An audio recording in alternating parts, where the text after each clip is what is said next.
we've got these electromagnetic fields around our bodies. They look like a torus. They've actually been measured scientifically.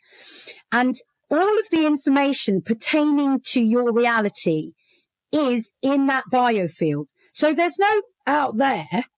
You're just walking around in this biofield, and the information is changing according to what you believe is out there. And the thing is, when you change the information in your biofield and the frequencies in your biofield, you can't hold a resonant frequency match to something that doesn't align to it. I'm Elysia Skye, and this is the Brilliance Method podcast. Through mindful, motivational, and often hilarious conversations with thought leaders, entrepreneurs, and executives, you'll discover new ways to create your life on purpose.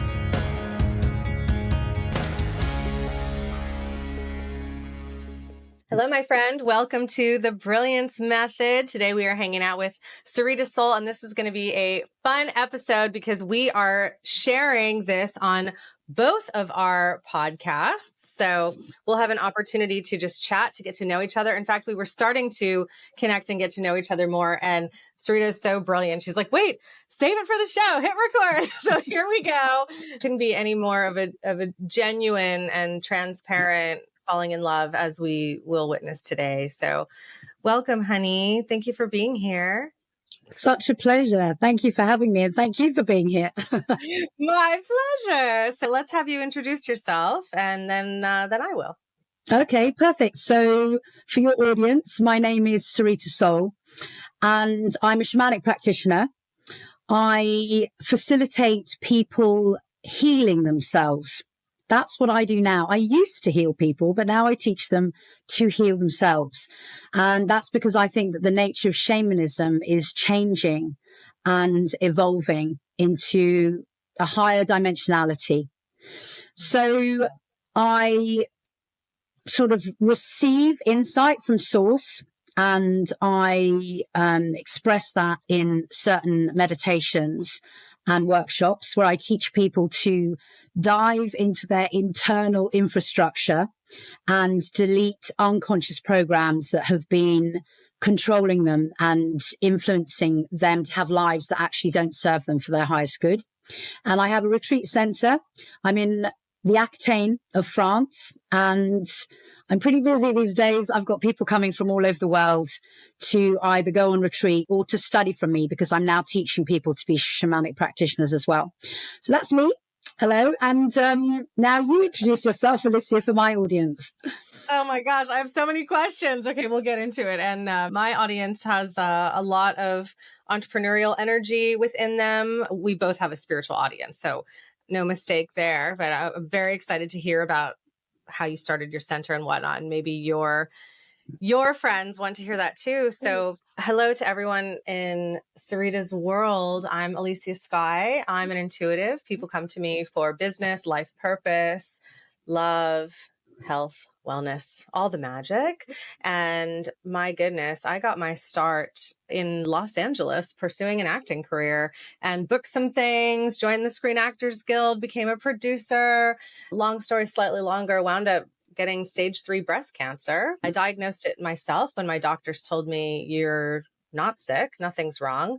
And then once the official diagnosis came in, it was hurry, hurry, hurry. You'll be dead in a month if we do nothing. So truly listening to my own intuition saved my life. I was 24 at the time. I'm turning 44 this year in 2025 at the time we're recording this. And it's been a journey. So knowing how strong and important our intuition is, I put it at really the foundation of everything that I do. And my clients joke that what I touch turns to gold, and I seem to have a knack for business. My astrology is interesting, fascinating, and torturous at times. My second house has Venus, Jupiter, Saturn, and Pluto. So it's been a journey for sure. And in having this beautiful business that I have, I used to have people come to the house for healings, as you mentioned. I totally resonate with what you said, Sarita, about what healing is. and how we can help others to facilitate their own healing. And just through my own intuitive gifts, I've helped so many people with business. People keep coming to me for business questions. How have I launched and started so many successful businesses? So just recently, I've really narrowed it down to just leading from a place of intuition, as opposed to previously being more of an intuitive business coach. Though I do still teach a lot of mindfulness and intuitive development, learning to trust yourself for corporate teams around the world. So it's a joy. We just get to play and do what we feel motivated and inspired to do. Exactly. I absolutely love what I do for a living. It's so interesting that you started with cancer as well, because that's also what happened to me. So I got thyroid cancer. I had a 2-year-old and a 3-month-old when I had my diagnosis, and everyone in my family was freaking out. And in a funny sort of way, I wasn't forced, but I was very disempowered at that time because I was just exhausted, actually, because it was thyroid cancer. I was obviously looking after two small beings. And I actually went down the conventional road, which destroyed my health finally once and for all. So then I had to rebuild myself back. And now I'm healthy and well, and I've regrown my thyroid, in fact. So it's really interesting. It's really interesting, the road. But at 24, I mean, that's pretty young to face up to the kind of corporate chemical indoctrination that's offered to you when you have a diagnosis like that. Yeah, that's amazing, because one of the things they tell you is to hurry, hurry, hurry. And I think it's really interesting to be able to sort of stand off and say, actually, no, I'm going to take my time. And I think that's what a lot of people, we're all facing that at the moment, because there's this kind of enforced doing, and not being thing going on this planet. So it's amazing that you did that at such a young age. Yeah, amazing. Thanks, honey. I mean, it sounds like you were pretty young too, with little ones. I think I was 30 or 31. Yeah. That's young. Yeah, That's it is young, right? I mean, I'm still young now. Yes, you are, right? Here we are. And when we are faced with something that threatens our mortality, what happens, right? The ego flares up and goes, oh God, we can't survive without a body. Do all the things, be scared, like protect yourself. And then our spirit comes through to say, in this moment, you are safe. You are love. You are perfect love. You are only love. Love is the only thing that is perfect and real. How can we create more of that in this human experience, which then leads us into the healing? So we just may have had slightly different journeys around it. But yeah, they put me through the ringer. I didn't have a big family history of anything like this, and I was so young. You know, they all asked me, why did you get cancer? Why did you get cancer? Like, well, it could be past lives, but I truly think it's like unhealed trauma and bullshit from this lifetime, where that I totally just shoved down, was the strong one for everyone. A lot of people pleasing, especially in the entertainment industry, putting everyone's value and opinion of me before my own, just suppressing my own worth, my own value. And yeah, just all this fear I feel manifested so close to the heart chakra. And I'm happy I caught it when I did. And it was only as bad as it was. The stage 3 is pretty scary, but it just, to me, that's where it came from. Like it came from fear. And yeah. And also breasts, what I see traditionally with my clients who've got breast cancer is that there's lack of self-nourishment. And there are always issues with the mother wound and the feminine aspect, or how the feminine and masculine are in battle within the body, perhaps or out of balance within the body is a good way of saying it. Totally fair. Yeah, my mother died when I was 12 years old. She was hit by a car and killed. She was my best friend. So immediately stepping up into this mom role, right? Like, yeah, you have to be your own mother. Yeah. Totally. And there were so many wonderful people in my family, just feeling inspired to pull some cards for us. And for lack of a better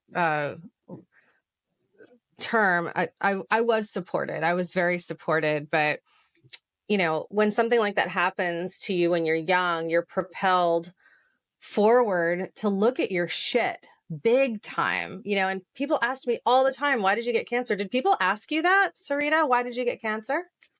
People don't ask me why I got cancer. I don't bring it up that much, to be honest with you, but yeah, it's an interesting journey, and the thing is it's really important because, so to me, I would have said that you've had a shamanic initiation, because I think everybody has the capacity to be a shaman. And what a shaman is someone who sees in the dark, someone who knows that matter is malleable and either heals themselves, that's what you've done, heals community, animals, or the planet. That's what a shaman is, essentially. And what often happens with shamans, they're initiated through a death, and then they're reborn. So you have to face your death, or the aspect of death, because when death arrives to meet you, it forces you to look at the nature of reality, what is beyond that, because we're just completely, indoctrinated into thinking that we're living in a material realm, which of course is the absolute minute aspect of what is really going on here. And 100%. So now I was talking about this today with someone, and I'm really, really excited to see what happens after I die. I don't have any fear around that. Wow. It's, for me, it's like the biggest adventure ever. I'm really, really excited about it. And most people are not. They're really like freaked out about it. And of course, it's very sad when people die and when we lose the people that we love. But I think it would be less sad, and we could be more present with it and less traumatized by it if we really explored what death is. And it's all this kind of, we're kind of influenced into fearing the unknown. And obviously what's happening now is we're stepping into this space on the world stage where everything's unknown and anything could happen in the next moment. Are you finding that with your clients? Are they slightly, absolutely, freaking out? It's not so fun to be an American right now. Yeah. Either. I know. Right. And I'm seeing all these memes of Americans pretending to be Canadian when we're out in the world. Yeah, there's a lot happening. And I was just talking to another friend of mine who's a medium, and she was just talking about how January was so strange. And we all had this feeling that January was going to be lovely. And it was so hard for so many people. And I grieve that for them because, and for myself, we come into a new year going, wow, it's going to be great. And 2020 was different. We at least had a couple good months, right? And then things got very strange. Although I personally kind of loved the pandemic. People might be mad about it. And I'm not saying I'm, very happy about any demise or what occurred, but I had a great pandemic. I truly did. And I enjoyed seeing animals coming out, you saw the animals in the canals in Venice, and you saw animals in Las Vegas, deer and animals on the strip and the street. And we're like, oh my gosh, they're claiming their world back. We should do lockdown for 1 month every year. Just to give the animals dry and not seeing any planes or anything going on. And yeah, I mean, it was so, well, you can imagine in rural France, it's pretty quiet here anyway, but it hit another level of peace that is extraordinary. And it was only if I had to go to the shop or something, then you go into the barrage of the energetics of people really, really fearful. Do you remember all the people driving in cars and swimming in the ocean with masks on and things like that? I had a friend who's a paraglider. This is actually hilarious. He was up in the air paragliding, and he came across another paraglider wearing a mask. Why? Yeah, that's a real story.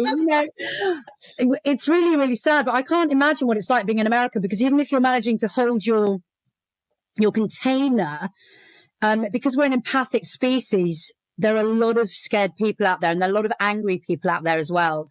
And I can imagine that, particularly in America, there's a bit of a energetic and emotional bombardment, even if you're quite centered.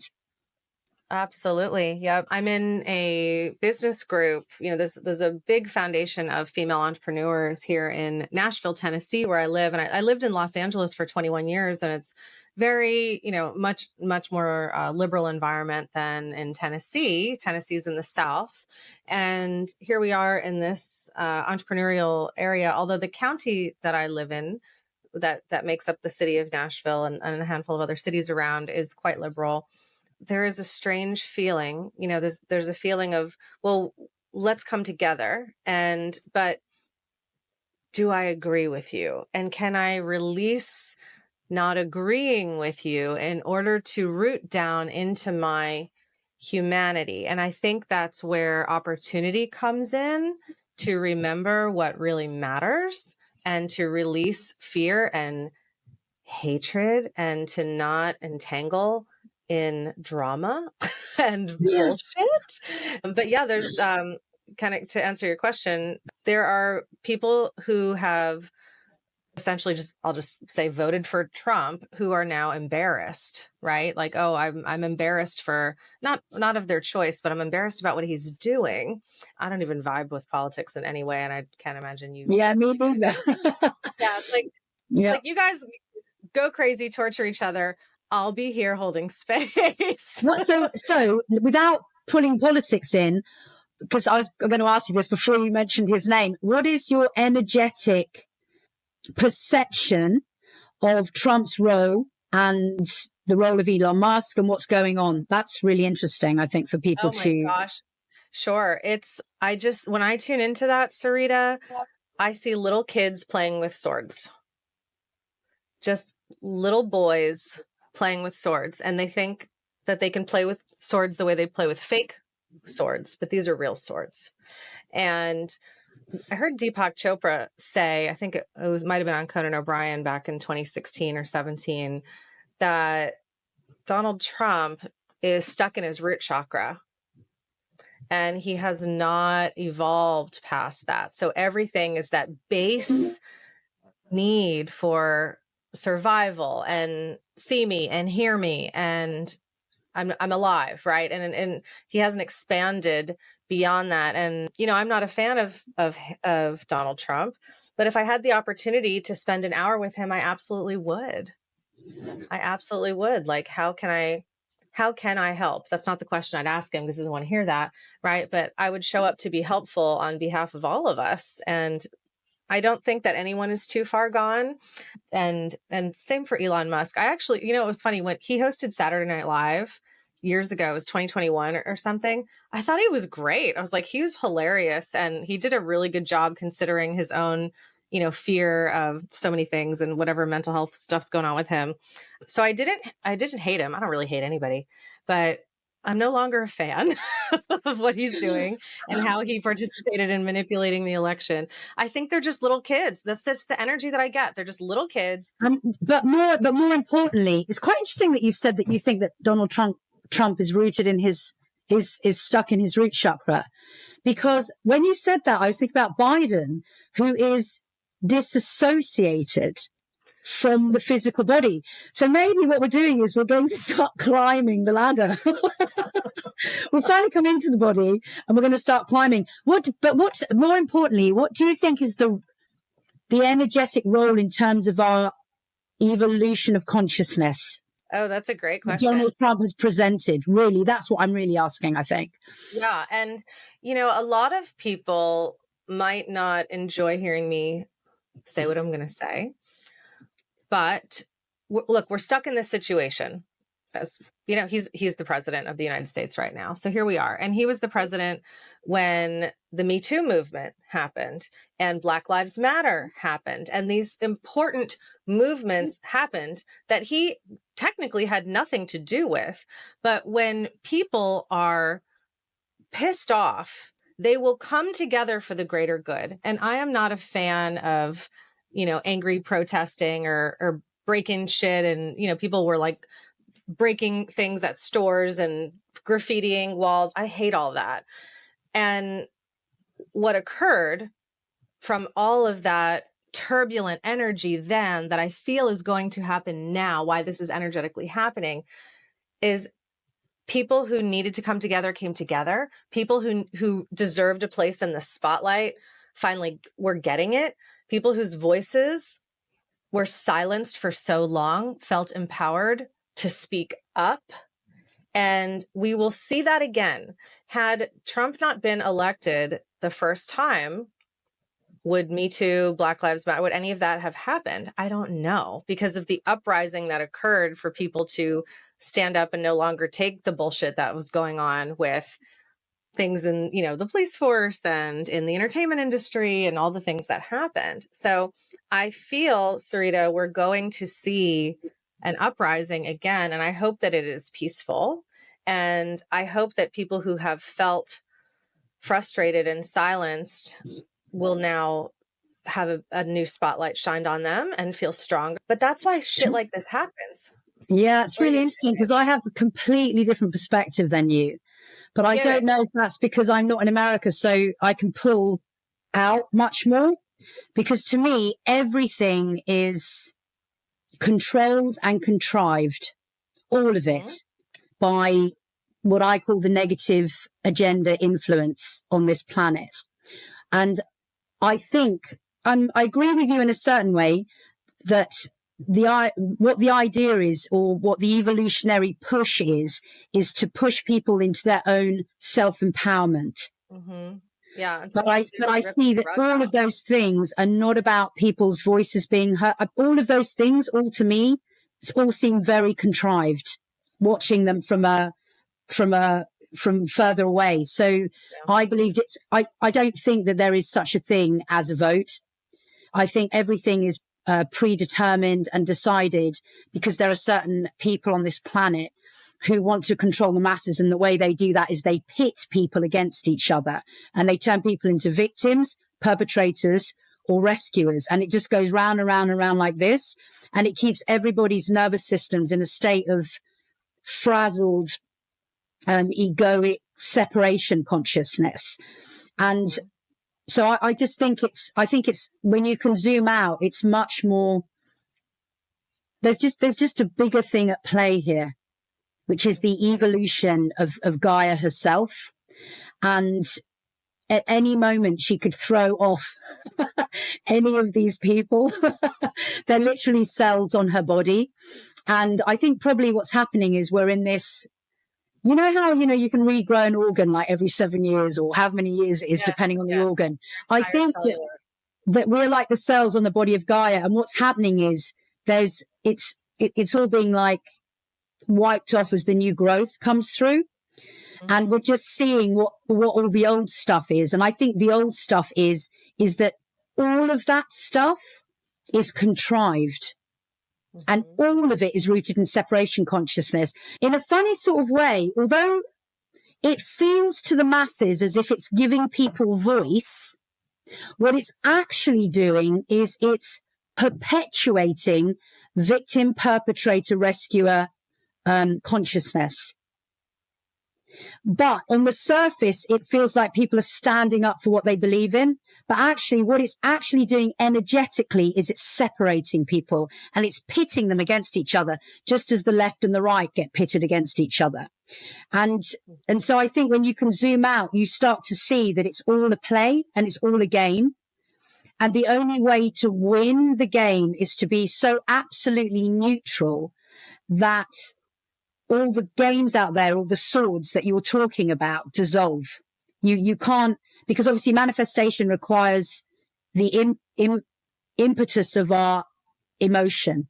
That's what drives manifestation.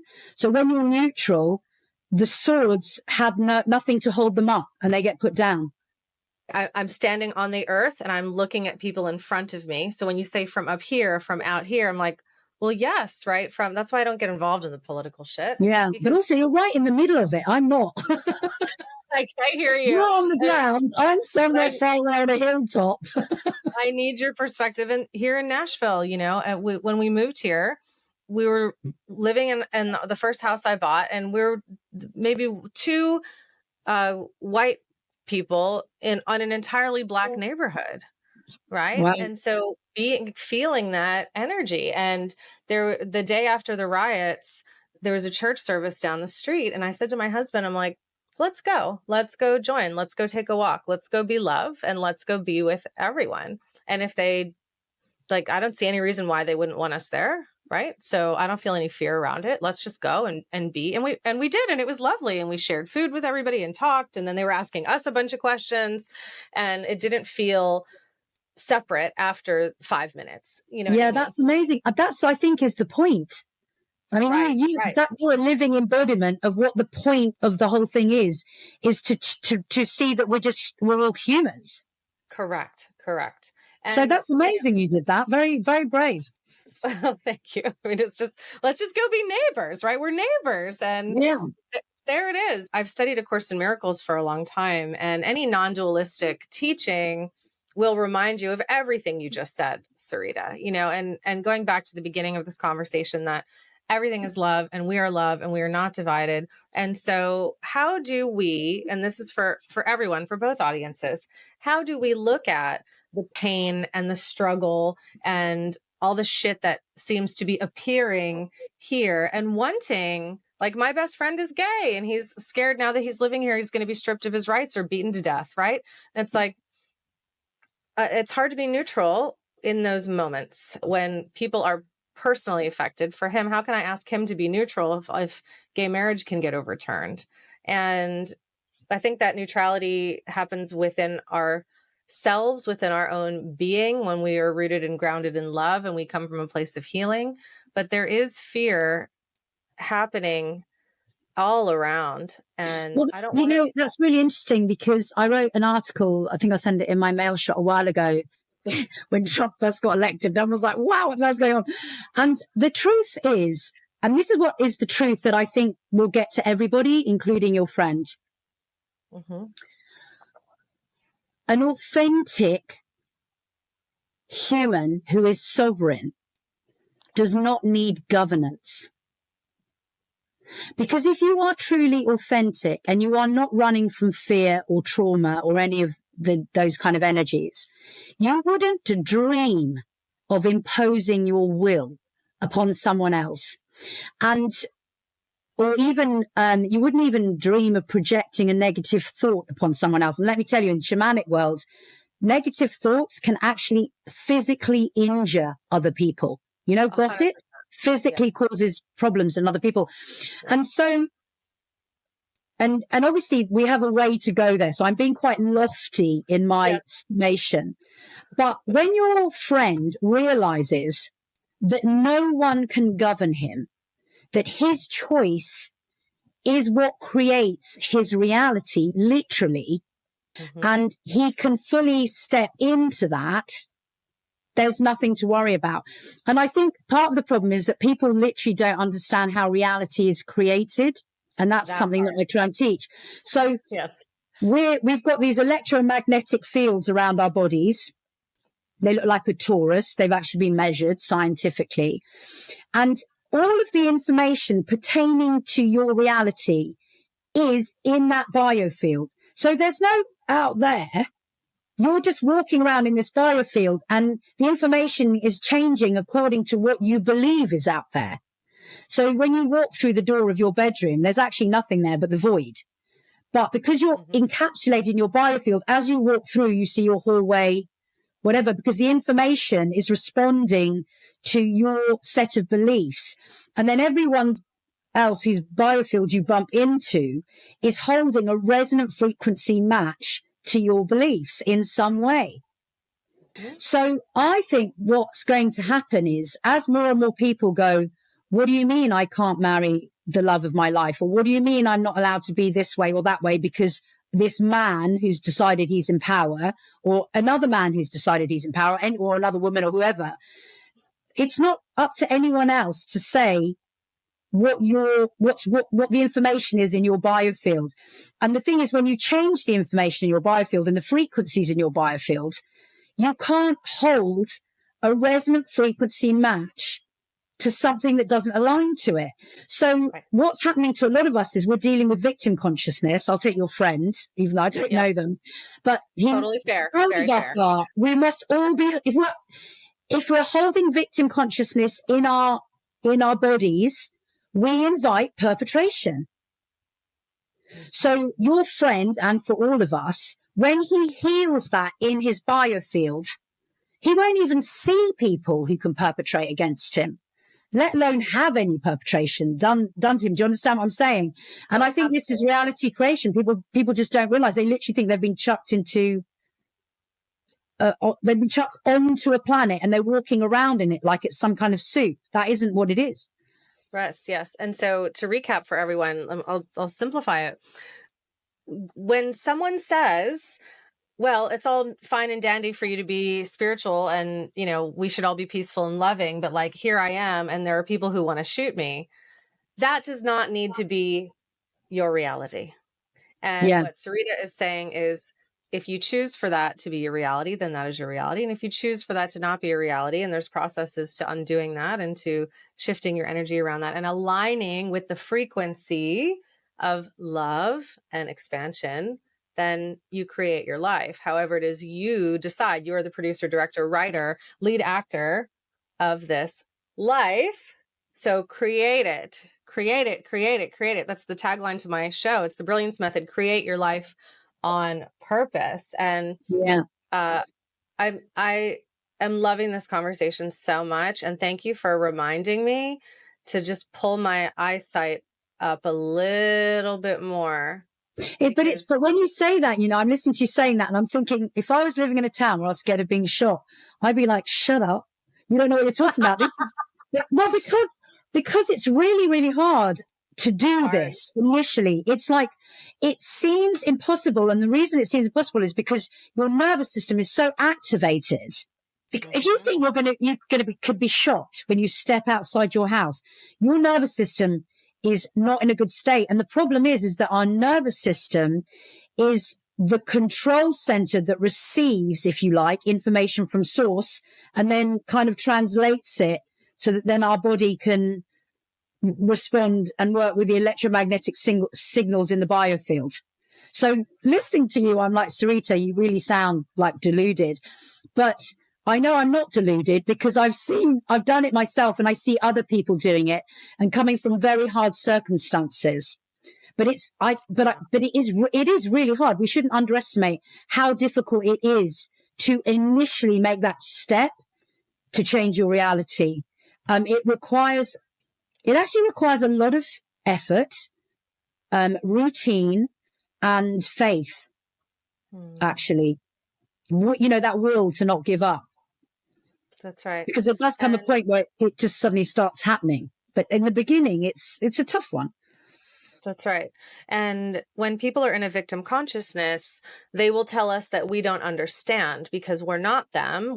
We didn't walk in their shoes. We don't have their life qualities or their skin color or whatever might be separating us, in this idea of separation.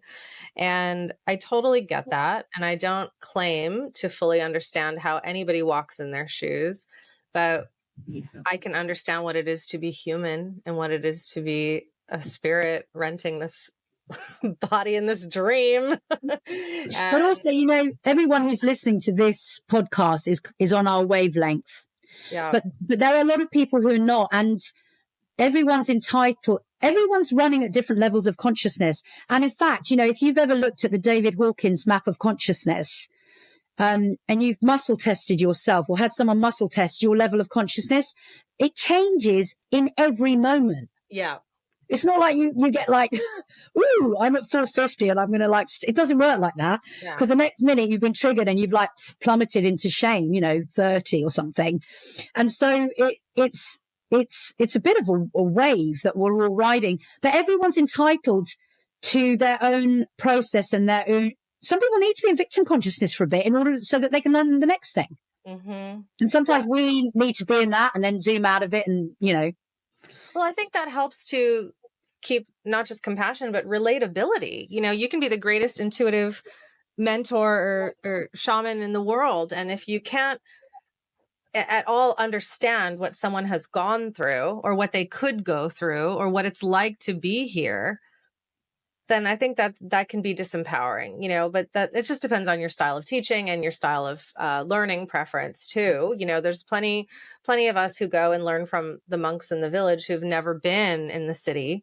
And my astrologer always says, I love a Buddha in a city. I love a Buddha who is willing to go be amongst the people and experience and explore and then be that strong teacher. I've been pulling cards throughout our conversation. The one that came up just now is Sisterhood of the Rose.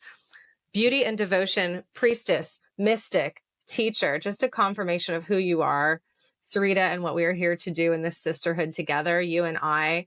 If anyone is listening and not watching, it's funny. We didn't really know each other before this conversation. And I have dark hair. She has light hair. I'm wearing white. She's wearing black. We're like this beautiful yin yang right now, aren't we? You've got much better lighting in your background. I'm like, I need to get like pink. I've got pink on me, basically. I was a video producer for a long time. Okay, yeah. Even it delayed me. This perfectionism delayed me in launching my podcast. I wanted to do my podcast for a long time. And I have, I've got this little cup over here with my hairbrush, and it says massive imperfect action, right? Just do it, Elysia. Just do the damn thing. It doesn't have to be perfect, but I really wanted the neon sign. I thought it was so cute. So that's cool. Your show is fabulous and successful and incredible. And you started in perfect time. And I started in perfect time too. But sometimes the extra lights, meh, you know. They're good. I think I wanted to mention something which I meant to, because I was thinking that we really need to talk about this thing. So I'm going to mention it now, then we'll talk about it. Yeah, babe. So what's happening for people is they just haven't got a clue what's going to happen next. And it's obviously activating their nervous systems, and it's freaking them out. And I think we need to discuss whether you're starting a business or whether you're just trying to live or whether you're, trying to survive what's going on now. In fact, for all of us now, I think why we're so freaked out, and especially for those in America, is because we've been habituated into routine because it keeps us safe. You must know, you're an entrepreneur, you know this. Mm-hmm. And I think what's happening is it's not possible for anyone now to be habituated into a routine because we literally don't know what's going to happen next. And this is frightening for the majority of people.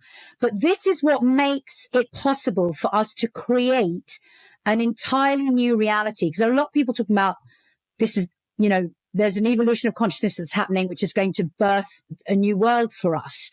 But we can't birth a new world if we include anything that's gone before. Then it won't be new. So I think what's happening is we're sort of being acclimatized to not knowing what the hell's going to happen next. Mm-hmm. And I was talking about this with someone the other day. There's no difference between feeling fear.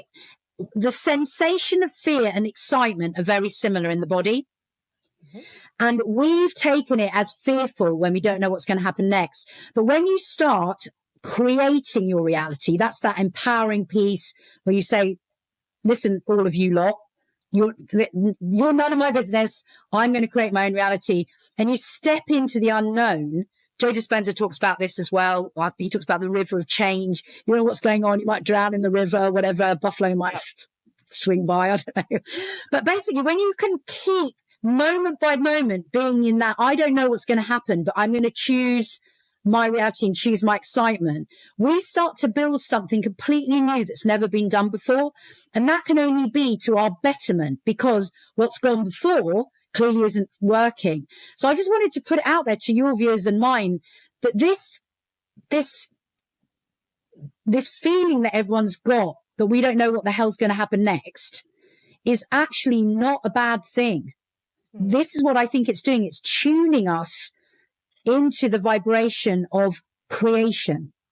Yes. Yeah, I absolutely agree with you. And I don't feel like this planetary shift is happening soon in our lifetime. I think it could be over 1,000 years away. That's just my intuitive hit. We'll see how long this episode lives on in the future. And if somebody finds it in 3,000 something. So when we remember in this moment, I am safe, which is a mindfulness practice. And it truly is the truth, unless you are very rarely, but on occasion in an emergency situation. But when we're not, the 99.9% of our lifetime, we are safe. We absolutely, truly are. And to alchemize fear into excitement, the only difference, you said it's a minute difference. It's hard to tell the difference. The only difference is the breath.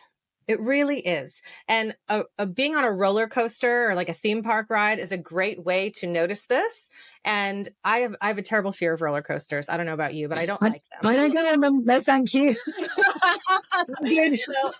I learned something really special from going on a roller coaster with my sister. And when I was on this roller coaster with my sister, we were at Disneyland and we're going up the track. And I'm like, oh, fucking hell, right? We're going up the track and you start to hear that. And that's where your nervous system starts to rattle and fear kicks in. And you hold your breath and you get really tight. And just how, they've proven that drunk people survive car accidents because they're just relaxed, right? But how do we tell our body, just relax? You're about to drop 100 feet. That's not really that feasible, though some can do it, right? And so I look at my sister and I'm over here tightening, doing everything that, I'll just say quote unquote wrong, but everything that I know doesn't feel good to me. And I see my sister and God bless this woman. She has her arms open and she's seeing things from heights she's never seen before, all the way up here, and she's breathing. She just loves this shit. And I'm looking at her and I'm like, how is she having a good time? This is terrifying. And I realized, Elysia, she's breathing. You're not, right? So I was like, okay, maybe I'm not going to get super excited to be on this ride, but I can help calm myself down and transfer this excitement, right? Like create this excitement, borrow into this energy of hers, but create it from my own being, changing fear to excitement. All I got to do is breathe and it's free and it's there. And so now I try not to go on roller coasters, but once in a while I will, I'll go with a friend if they really, really want me to, but I don't want me to. So don't ask me to. And I'll breathe. I just breathe and I try to relax my body. I used to press my feet all the way against the back of, the bottom of the car and just like, oh, if we're going down, I want to be in control. We are not in control of that, right? We are in control of our own experience. That is the miracle, our shift in perception. Just breathe. And then we can create more excitement. And then we watch the world change around us and we can do it with joy. Yeah, absolutely. Mm-hmm. It's interesting as well, you talk about we're not in control, because the other thing is obviously we're a soul having an experience in a body that's finite, essentially. Mm-hmm. I think the hardest thing for me on my spiritual journey always is surrender to the spirit of all things. Yeah. And that's always the thing that I have problems with, because trauma, which I'm always working with and releasing and all the rest of it, trauma is you want to be in control. And honestly, I have not met a healer or a teacher who is not a control freak. That's, and that's why we do what we do, because we started out needing to control and work out what the hell reality was so that we could control it. And it's really interesting. Now I understand how malleable matter is. And I even understand that I'm an infinite being and that I cannot die and that I'm always connected to the all that is. And I even have moments where I truly feel this. I'm still always wrestling with control and surrender to the divine. And I think, so it's a big thing because we're in these material bodies. So we're always dealing with this kind of polarity. And hats off to you if you can breathe on a roller coaster. I'm not sure I could get on a roller coaster at this age. Yeah. I pretty much don't want to look at the things. How are you on airplanes? I'm fine on airplanes. One of the reasons I got into meditating actually was because I started to have really bad anxiety attacks. But that was also because I started to see the nature of reality. I had this thing start to happen to me on my honeymoon with my husband. And I would go in buildings and they would start swaying. And now when I see buildings swaying, I'm like, yeah, I'm seeing the Matrix. I can see that it's made of energy and it's not real. And that we're the ones holding it together. So now I think it's brilliant. When I was young, I just thought I was going mad. I would have a panic attack because the ground wasn't underneath me. But the truth is the ground isn't underneath you. You're in a holographic laser light show. There's no ground here. So but I think that there's a part of us that's, you know, the material part of us is just wants to be so in control of this reality. And that's why a lot of us start on this journey. And I bet everybody listening to us is on the spiritual path, because at some point they just wanted to be in control of their lives. But actually, the way that your life really blossoms and flowers into ease is when you let go and you breathe and you understand that there's a divine order to everything. There's an orchestration from the creator consciousness, and the creator consciousness wants nothing more than for you to have whatever experience you desire, even if it's a shit one. Mm-hmm. It has no judgment. It lets you have whatever you want. But so there's so much capacity for divinity when you can tap into that, and expansion and love. You know, people go, why does suffering happen to us? And it happens because the creator lets you have whatever you wish. Mm-hmm. Yeah. And we don't get that. So we just have to like lie back and just wish for the nice stuff. It will just come. We really don't need to do much more, because, you know, that creator consciousness, the spirit of everything is within us, because we're part of everything. We are. And it's, you know, it's funny you shared a truth about the hardest thing that's been on your journey is the surrender. And that's what we're talking about right now. Right. And so I think that's why you're so brilliant and why you're successful in what you do, because we're always working towards accomplishing what you feel is the hardest thing for you. And that is the work of the spiritual teacher, of the spiritual person, of someone being on a spiritual path, is to we don't have to enjoy the hard shit, but we will embrace it because we know it makes us better, stronger, happier, more peaceful. We just want peace. We're just calling out to remember who we are and where we came from, which is love and peace. We're trying to replicate that here, and we're not going to replicate that here. And the only way to even tap into that experience here is to do what it is that we're talking about on this call. And it's a choice over and over and over. And I remember, just pulled the priestess card, my love. How are you being called to step up and lead? Okay. I'm working on creating my own card deck. Fun. I'll let you know when I do. So I'm just obsessed with this right now. But the idea that every single thing is a choice, everything, every teeny tiny thing, thought, perception, reality, it's all a choice. And there's a beautiful moment that happened at a concert. You know the band Pearl Jam? Yes. Yeah, I'm a big fan. And I went to see them in Chicago, and a man named Steve Gleason, who's a big American football player, very successful, strong, gorgeous man, was diagnosed with ALS. And so now he's like Stephen Hawking in a wheelchair, communicating with his eyes to have a voice box say what it is he's saying through his eyes. He can't move his whole body. And there's a song by Pearl Jam called Inside Job. And in the chorus, it says, "How I choose to feel is how I am." So Steve Gleason comes out on stage and introduces the song. And he says, you know, this is my song because how I choose to feel is how I am. And I feel fucking awesome. And when the whole crowd erupted and everyone's so excited, like what an inspiring moment that a man who can only move his eyes out of his whole body can choose to feel good, right? Can choose to be in love. And it's like, oh my gosh, like that's what I want. That's what I want for all of us all the time, that no matter what, we can shift our perception and choose to feel good. Choose to. Well, the thing is that all of the adversities that we have in our life offer us the opportunity to become our own hero. You can't be a hero if you've never had to slay a dragon or, you know, go and rescue the princess or whatever it is. Yeah. If everything was easy, there would be, I know we want everything to be easy, but actually humans are not quite there yet.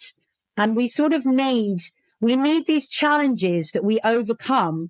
And then we're like, yes, I can do anything.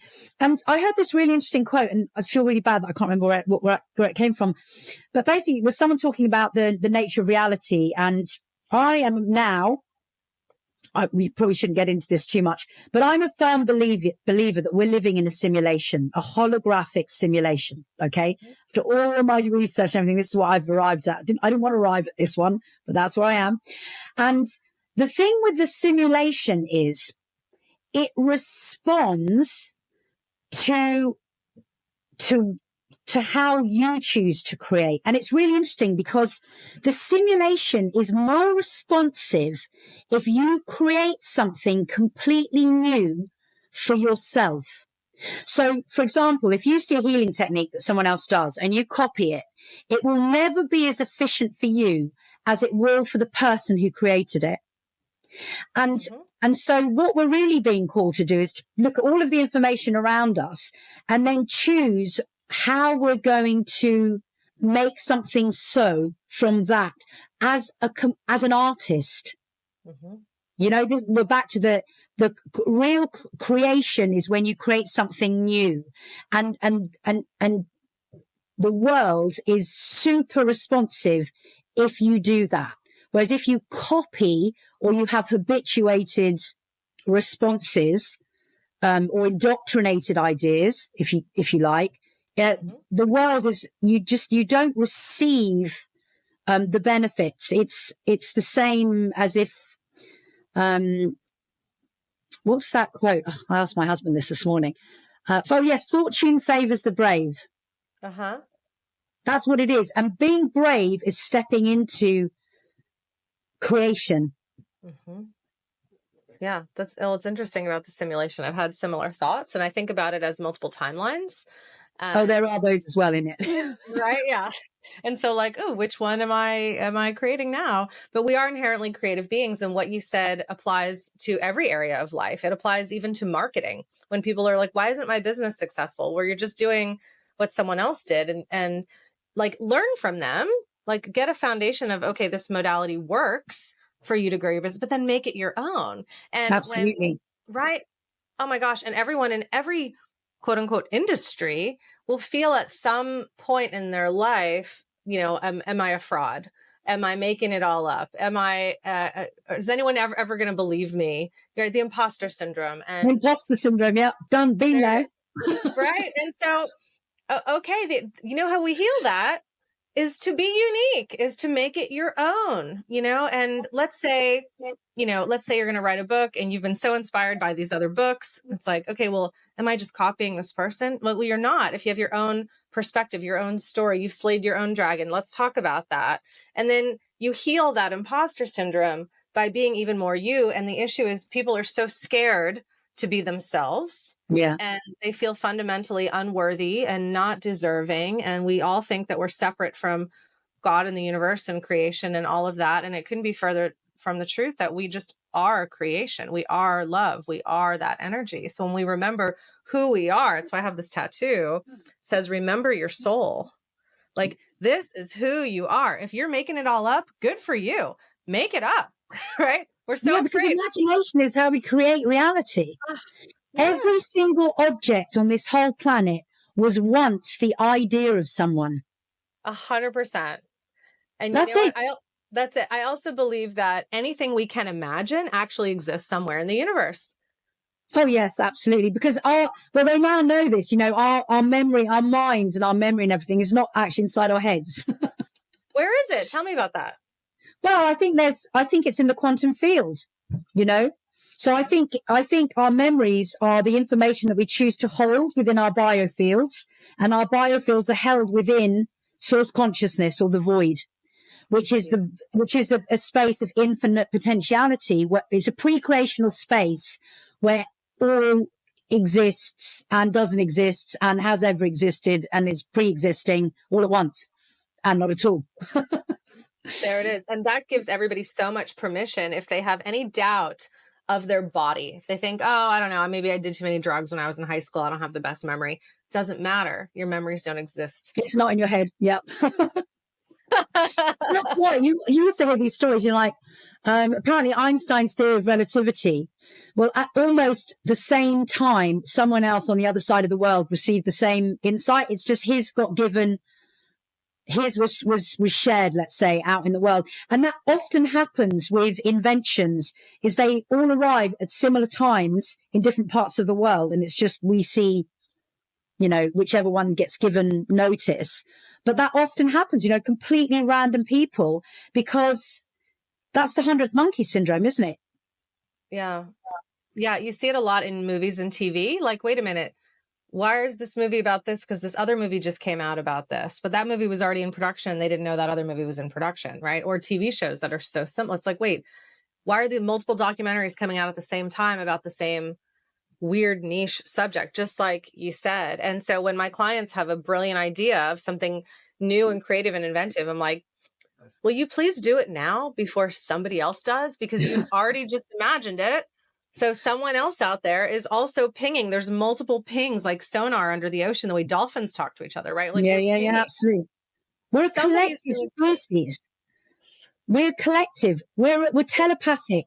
And that's, I think, why people are so traumatized and numb, because a lot of people, it's difficult to feel the feelings of everyone around you. But as we clear up our trauma and calm our nervous systems down and get into the heart and out of the ego and everything, we'll be able to tap into that collective telepathy with more efficacy and ease. It won't be so traumatic to do that. And that's what's going to spark the evolution of consciousness. We won't need to be governed, because you wouldn't murder someone because you would feel that in your own body. Wow. Yeah. And I think when people really tap into who they are on the soul level as kind or compassion, they hurt people less, because you do feel it. I don't ever want to hurt anybody. It feels horrible to hurt people. But the thing is, even though we don't want to hurt people, we get triggered. Mm-hmm. So when someone does something that triggers a deep wound in us, we react. Sometimes we react violent, maybe some people react physically violent. I don't personally, but I can get angry if someone really triggers a deep childhood wound that I haven't dealt with yet. So people react. We are kind and compassionate, but if we don't heal our wounds, we react instead of respond. And I think that's a big piece of what true spirituality should be, is that we're prepared to look at our wounds and heal them. Mm-hmm. Absolutely. Well, that's why, go to France, go to the retreat center. Yeah, I'll see you here next year. That's right. And there'll be links to Sarita's information in the show notes, my information in her show notes. Yeah, absolutely. I think you would really like Pearl Jam. They have a song called Don't React, Respond. Oh, cool. What about the funny one? I like silence mostly. I don't listen to a lot of music. I think I'm a bit strange. Oh my gosh. It was so lovely to meet you. Oh my gosh, so beautiful. And so you're a really good source for people who are stepping into the entrepreneurial vein. Yes. And not everybody has the desire to be a full-on entrepreneur, but many people come to me when it comes to life purpose. They feel fulfilled in their life. So just tapping into that clarity, their own zone of genius. Sarita, I just see stuff. I know stuff. It just comes through. It's not mine. It's for them. And it's our guides connecting to each other. So when people are seeking clarity and they want to move any of that stuck energy, then we do that. And there's healing involved, and there's conversation, and there's tapping in, and there's sometimes homework.